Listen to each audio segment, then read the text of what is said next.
Bom dia, meu querido aluno. Estamos aqui mais uma vez para falar de uma videoaula de extrema importância, ainda mais para você que já estudou sobre o romantismo, já passou por todo o processo artístico, subjetivo, lírico, heróico e idealista do romantismo e agora começa uma nova escola literária completamente diferente que também se inicia no século XIX, mais precisamente em 1870 em Portugal, com a geração 70, e 1881 no Brasil, com Memórias Póstumas de Brás Cubas, de Machado de Assis. É aí que se inicia o que chamamos de realismo. Aí eu pergunto a vocês, o que seria o realismo? Como vocês podem observar, o realismo é um movimento artístico que busca não só a objetividade, né, esse processo da objetividade crítica, mas sim uma análise psicológica das personagens. É como se a arte entrasse na vida real, a partir do que chamamos de três autores. O primeiro, Gustave Flaubert, na França, Eça de Queiroz, em Portugal, e Machado de Assis, no Brasil. Este processo inicial, alunos, é o processo de origem, o contexto histórico do realismo, que se dá com a escritura de Madame Bovary na França, mais precisamente em 1860, por Gustave Flaubert, onde se faz uma análise crítica de que tipo de sociedade nós viríamos ter no final do século vigente, que era o século XIX, e início do século vindouro, que era o século XX. E aqui eu trago para vocês o que Machado de Assis, em Memórias Póstumas de Brás Cubas, vai trazer de inauguração a esse realismo.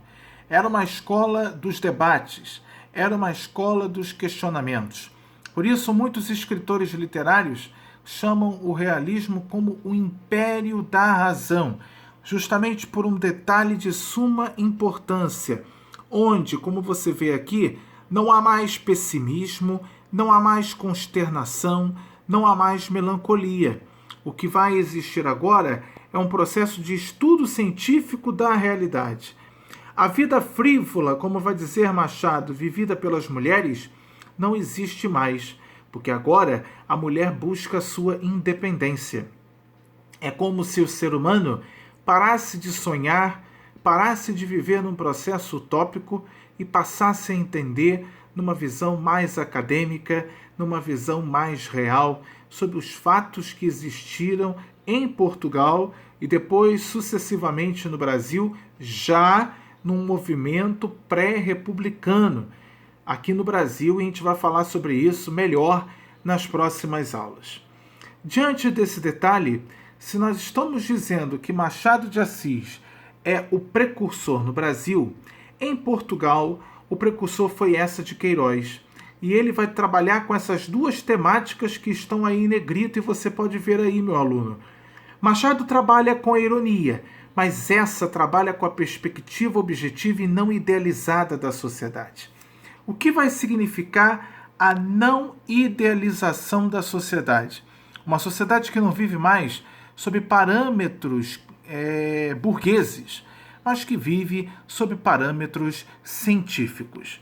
Diante disso, o contexto histórico do realismo se dá pelo cientificismo e racionalismo, que eram teorias científicas da Europa do século XIX, o evolucionismo de Charles Darwin, o comunismo dos partidos comunistas russos, o determinismo de August Taine, o positivismo, o processo de abolição que acontece no Brasil em 1888 e, é claro, a proclamação da República, como eu disse a vocês, é um movimento que já traça para nós uma visão mais republicana dos fatos e da realidade. Diante disso, se a fuga da realidade era uma característica romântica, trazer a realidade de volta com personagens próximos da sociedade eram as características do realismo português e do realismo brasileiro. Não existiam mais heróis, amadas e vilões. O que existiam eram pessoas, pessoas que eram representadas pelo mundo em que viviam.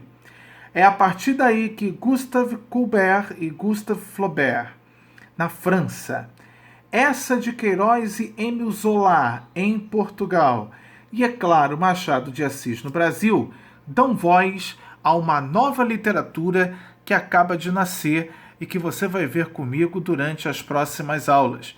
O realismo em Portugal e o realismo no Brasil. Este material se encontra no portal e você vai ter acesso para baixar e para poder estudar sobre ele. Um grande abraço para todos!